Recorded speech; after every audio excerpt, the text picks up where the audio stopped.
സുഹൃത്തുക്കളെ, വയനാട്ടിലെ മുണ്ടക്കയിലുണ്ടായ ഉരുൾപൊട്ടലിൻ്റെ ആ ഒരു പ്രത്യാഘാതമായി വയനാട്ടിലെ ഒരുപാട് ജനങ്ങളുടെ മൃതദേഹമാണ് നിലമ്പൂർ ചാലിയാർ പുഴയിൽ കരക്കടിഞ്ഞിട്ടുള്ളത്. ആ മൃതദേഹങ്ങളെല്ലാം വയനാട്ടിലേക്ക് എത്തിക്കാൻ വേണ്ടി സജ്ജമായിട്ടുള്ള ആംബുലൻസുകളാണ് ഇത്. ഇതിപ്പോൾ ഏകദേശം ഒരു 10-60ഓളം ആംബുലൻസാണ് ഇന്ന് രാവിലെ തൊട്ട് ഇവിടെ നിലമ്പൂരിൽ ഇങ്ങനെ നിർത്തിയിട്ടിരിക്കുന്നത്. ഇപ്പോൾ കൃത്യമായിട്ട് എത്ര മൃതദേഹം കിട്ടി എന്നുള്ളത് ഒരു കണക്ക് നമുക്ക് ലഭ്യമായിട്ടില്ല. കാരണം എന്താണെന്ന് വെച്ചാൽ മൃതദേഹങ്ങൾ 1, 2, 3 ആയിട്ട് ഇങ്ങനെ കിട്ടിക്കൊണ്ടിരിക്കുകയാണ്. അപ്പോൾ ഈ ഒരു ആംബുലൻസിലെല്ലാം മൃതദേഹങ്ങൾ ഫ്രീസറിലാക്കിയിട്ട്, മൊബൈൽ ഫ്രീസറിലാക്കിയിട്ട് ഇപ്പോൾ ഏകദേശം 2 മണി 3 മണി ആകുമ്പോഴത്തേക്ക് ഇവയെല്ലാം വയനാട്ടിലേക്ക് എത്തിക്കും.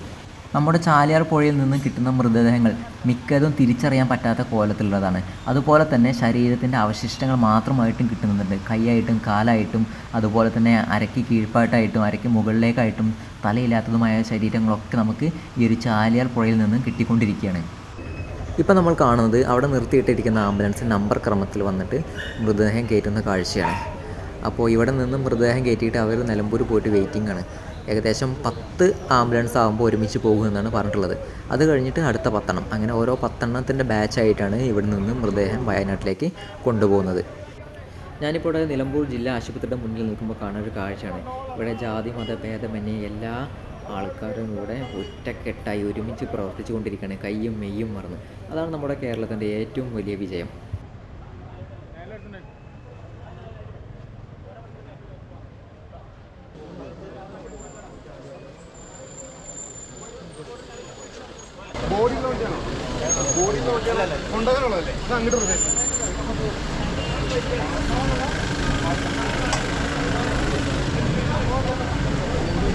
ഞാൻ നേരത്തെ പറഞ്ഞല്ലോ, ഇവിടെ വന്നതിൽ മിക്ക മൃതദേഹങ്ങളും തിരിച്ചറിയാൻ കഴിയാത്തതാണെന്ന്. അപ്പോൾ അങ്ങനെയുള്ള മൃതദേഹങ്ങളെല്ലാം ഇവിടെ നിന്ന് വയനാട്ടിലേക്ക് കൊണ്ടുപോകണം. എന്നിട്ട് അവിടെ പൊതുദർശനത്തിന് വെച്ചതിന് ശേഷം ആദ്യം എന്ത് ചെയ്യും, തിരിച്ചറിഞ്ഞ മൃതദേഹങ്ങൾ മറവ് ചെയ്യും. അത് കഴിഞ്ഞിട്ട് തിരിച്ചറിയാൻ പറ്റാത്ത മൃതദേഹങ്ങൾ DNA ടെസ്റ്റ് നടത്തി അതിന് ശേഷമാണ് മറവ് ചെയ്യുക. അപ്പോൾ എന്തായാലും കുറച്ച് കാലതാമസം പിടിക്കുന്നതാണ് ഇവിടെ നിന്നുള്ള സന്നദ്ധ പ്രവർത്തകർ അറിയിച്ചിട്ടുള്ളത്.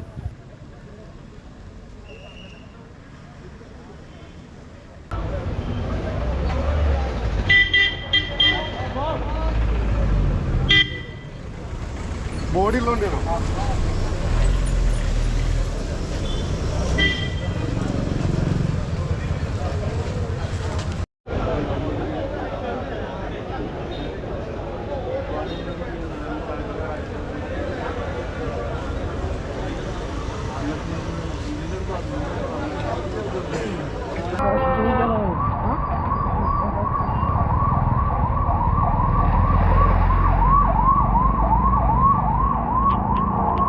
പോത്തുകല്ല് ഭാഗത്ത് നിന്നും മൃതദേഹവുമായി വന്ന ഒരു ആംബുലൻസാണ് ഇപ്പോൾ നമ്മൾ കണ്ടത്. അവിടെ ഇപ്പോഴും 1-2 മൃതദേഹങ്ങൾ ഇങ്ങനെ കിട്ടിക്കൊണ്ടിരിക്കുകയാണ്. അതുകൊണ്ട് തന്നെ രക്ഷാപ്രവർത്തനം 2-3 ദിവസത്തേക്ക് നീളാനുള്ള ചാൻസ് ഏറ്റവും കൂടുതലാണ് ഇവിടെ.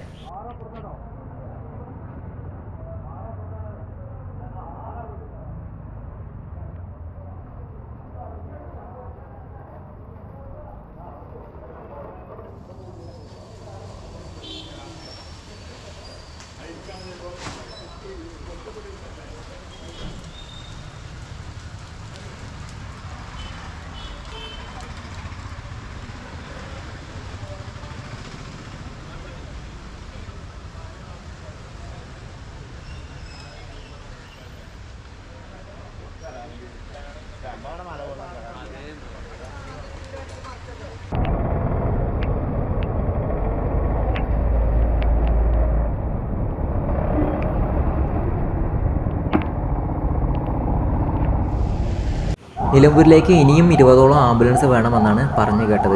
അപ്പോൾ അതിനർത്ഥം പോത്തുകല്ല് ഭാഗത്തു നിന്ന് വീണ്ടും മൃതദേഹങ്ങൾ കിട്ടിക്കൊണ്ടിരിക്കുന്നു എന്നാണ്. ഇപ്പോൾ ആ ഒരു പോയ ആംബുലൻസിലെ അതിലും മൃതദേഹമാണ്.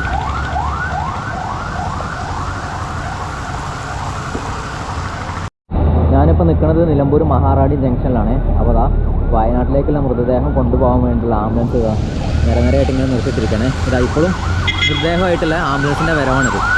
പോത്തുകല്ല് ഭാഗത്തു നിന്നാണ് ഏറ്റവും കൂടുതൽ മൃതദേഹങ്ങൾ കിട്ടിക്കൊണ്ടിരിക്കുന്നത്.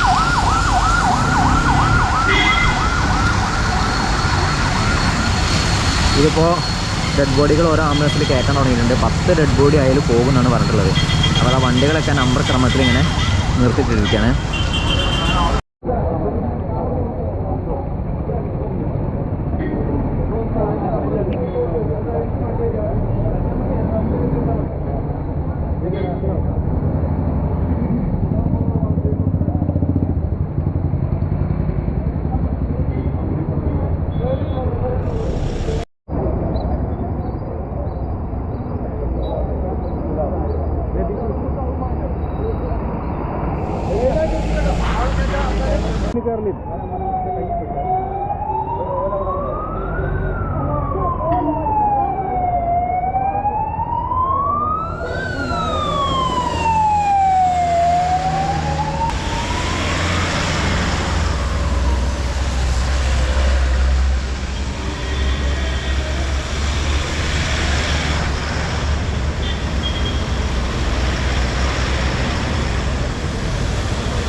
ആംബുലൻസ് പോയി, ഇത് 11ാമത്തെ ആംബുലൻസ് ആണ്. അപ്പോൾ ഇതിൽ ബോഡി കയറ്റിയിട്ട് ഇവിടെ വന്നിട്ടുണ്ട്. പിന്നെ ഒരു 20 ആയാലേ ഈ ആംബുലൻസ് പോവുള്ളൂ. അപ്പോൾ ഇത് വഴിക്കടയുള്ള ഒരാളെ ആംബുലൻസ് ആണ്. അപ്പോൾ ഇതിൽ നിലമ്പൂരത്തെ ഒരാളെ ഇതിൽ ഇവിടെ വീട്ടിന് പോകണത് ആണല്ലേ. ഈ വീഡിയോ എടുക്കുന്നതിൻ്റെ ഇടയിലും വഴിക്കടന്ന് ബോഡി ഇങ്ങനെ വന്നുകൊണ്ടിരിക്കുന്നതാണ്.